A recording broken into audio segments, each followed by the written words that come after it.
Moteur et action.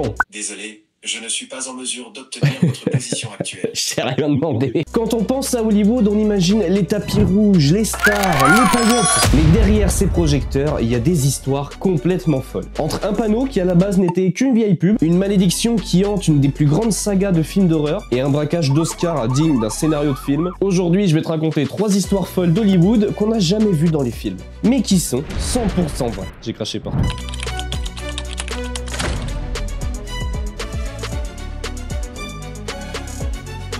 On connaît tous le panneau Hollywood, symbole ultime du cinéma mondial. Mais est-ce que tu savais qu'à l'époque, ce n'était même pas un hommage pour le cinéma? En 1923, le panneau disait en réalité Hollywoodland. Et c'était une pub pour une agence immobilière. C'était pour vendre des maisons. Chaque lettre faisait 15 mètres de haut et était éclairée par 4000 ampoules. Ouais, c'est pas mal quand même, 4000 ampoules. Et si jamais il y a une de ces 4000 ampoules qui grille, ça se passe comment? Eh ben en fait, il y avait même un gardien qui était payé pour rester à temps plein sur ce panneau et changer chaque ampoule qui se grille. J'ai fait des recherches un peu sur ce type pour savoir qui il était, comment il s'appelait, quelle était sa vie, sa famille, etc. Et tout ce que j'ai trouvé, c'est même pas son nom, c'est juste qu'il avait une petite cabane derrière les lettres où il dormait, il mangeait, il vivait, et au moins il était sur place s'il fallait qu'il change des ampoules. Voilà la vie de merde, frérot. J'espère au moins que c'était un peu bien payé. Et le plus drôle dans cette histoire, c'est que ce panneau, à la base, il devait rester que 18 mois. Sauf qu'on est en 2025, ce panneau, il est toujours là, et ça fait plus de 102 ans, du coup. Je crois que mes calculs, c'est ça, hein.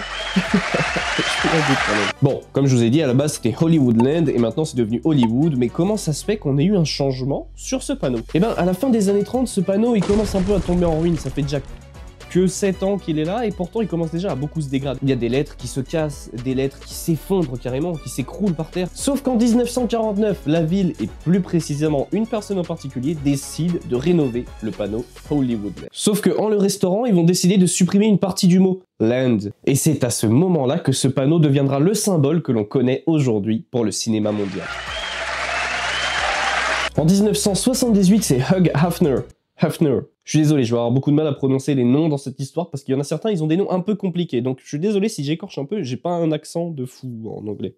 Même 0 en anglais. Et en plus de ça, je suis malade, j'ai le nez pris, je parle un peu avec le nez. Donc beaucoup de petits points qui font que ouais, j'essaye de me sauver le cul pour dire que je suis une bite en anglais. Et voilà, je suis désolé, j'ai 0 prononciation bien en anglais. Déjà, même en français, des fois, j'ai du mal à parler, frérot. Je m'y reprends à 7 fois pour prendre la même phrase.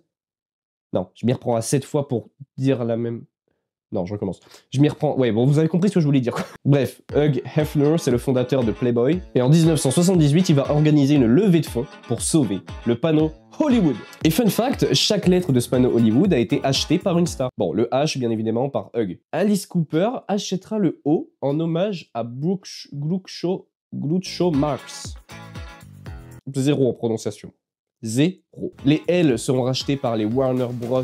Records et toutes les autres lettres vont être achetées par d'autres stars ou même des entreprises des fois qui vont essayer de se partager les lettres. Pour la petite info, ces personnes ont acheté les lettres 27 777 $. Ça fait beaucoup de 7. Et il y a une raison. Bah en fait, ils trouvaient que mettre beaucoup de 7 dans le chiffre, ça le rendait un peu magique et c'était stylé. C'est vrai, hein, je vous dis pas de la merde, c'est vrai. Hein, c'est dans mes recherches que j'ai fait, c'est ce que j'ai trouvé. Ok, pourquoi pas. Sauf que bon, on les a achetés 27 777 $ en 1978, mais en 2025, ces lettres, elles devraient coûter beaucoup plus cher. Et effectivement, j'ai réalisé des estimations, des calculs, en prenant en compte l'inflation depuis toutes ces années jusqu'en 2025, et on arrive à un coût total pour une lettre de 200 000 $ ou plus. Ce qu'il faut savoir, c'est que le panneau, à la base, quand il a été construit, le Hollywoodland, quand il a été construit initialement, il coûtait 250 000 $. Une lettre en 2025 vaudrait dans les 200 000. On est sur un bon investissement, je trouve. Vous voyez, c'est un peu comme le Bitcoin. Fallait saisir le truc, quoi. Après, en 2025, qui a envie d'acheter une lettre de Hollywood? Je sais. Moi, j'y pense. Non, je déconne. Je me suis déjà endetté sur 18 générations parce que j'ai acheté un paquet de céréales Trésor à 5 €. 5 € le paquet de céréales. On en parle ou pas? Moi, ça me choque.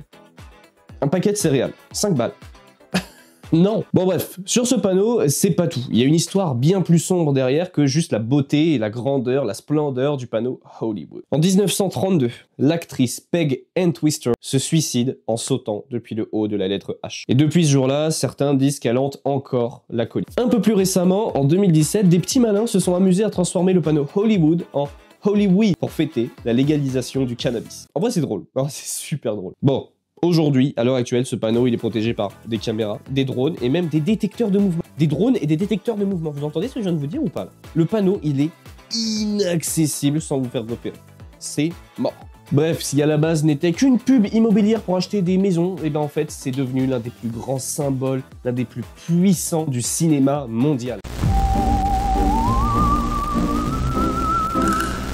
Deuxième histoire, la malédiction de la saga Poltergeist. Sorti en 1982 par notre cher ami Spielberg, c'est un des plus grands classiques du film d'horreur. Mais juste après sa sortie, des drames étranges se sont multipliés. Dominique Dune. My English is not very good. Bon, Dominique Dune, c'est qui? C'est celle qui joue la grande sœur. Et elle est assassinée par son petit ami à l'âge de seulement 22. Jusque-là, vous vous dites, ok, un drame, pas non plus quelque chose de très extraordinaire, même si ça reste horrifique, ça reste un drame... On n'assassine pas des gens, en fait. On ne peut pas assassiner des gens dans la vie, t'as pas le droit, on peut pas faire ça. Mais voilà, c'est quelque chose d'assez banal, attention au mot banal que j'emploie, qui est pas forcément le bon, mais rien d'extraordinaire, et surtout rien qui est en rapport avec ce film, à part qu'elle était juste l'actrice. Heather O'Rourke. Plus on va avancer dans les noms, et plus je vais être une merde dans les accents, c'est bon. Heather, c'est la petite fille blonde qui dit cette mythique phrase. They're here.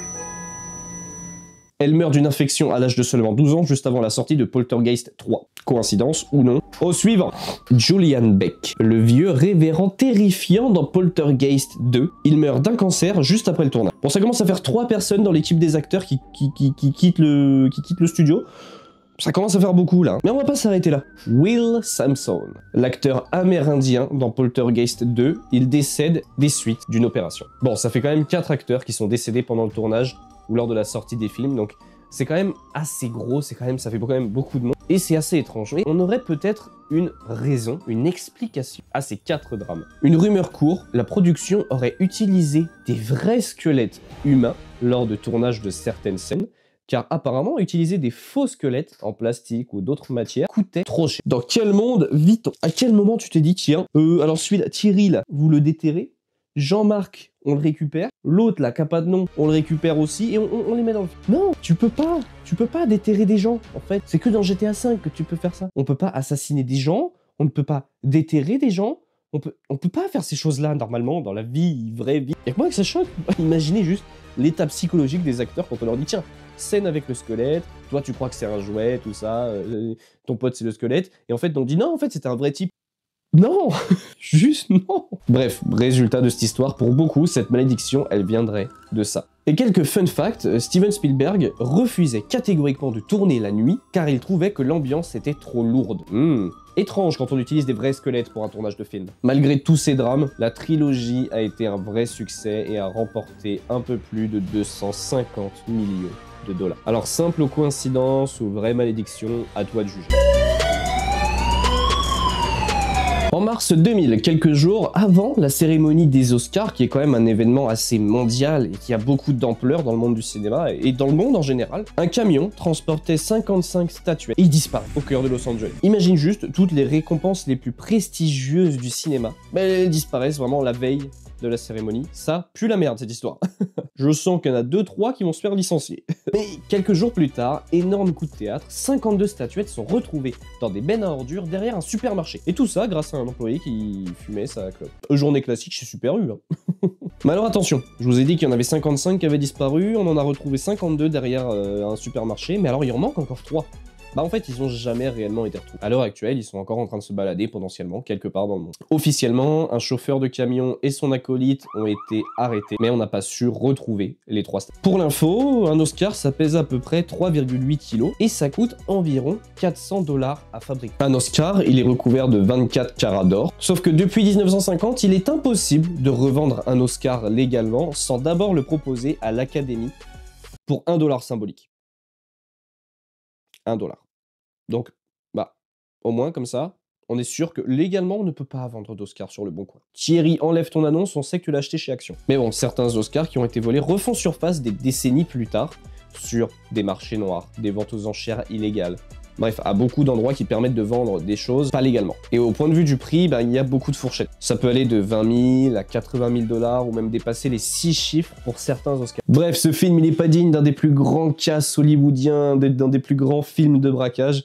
Mais c'est quand même un peu sympa de se dire que cette petite histoire, il y a quand même des infos un petit peu sympas à savoir. Bref, Hollywood, c'est pas seulement des tapis rouges, c'est des films à succès, ça peut être aussi des drames et des histoires sombres qui n'ont pas forcément eu de réponse. Un panneau qui devait disparaître, il est devenu une légende. Un film d'horreur rempli de malédictions. Et même un braquage d'Oscars où on ne sait toujours pas pourquoi s'être débarrassé de 52 Oscars précisément. Hollywood, c'est ça, du rêve, du drame, et surtout des histoires qui mériteraient elles-mêmes un film. Quand j'ai fait les recherches sur ces petites histoires, il y en a beaucoup qui existent. Donc on peut largement faire un épisode 2 si vous vous abonnez, que vous likez cette vidéo, que vous la partagez et que vous me donnez dans les commentaires laquelle de ces 3 anecdotes vous avez préféré. Sur ce, clap de fin de cette vidéo, je vous dis à bientôt.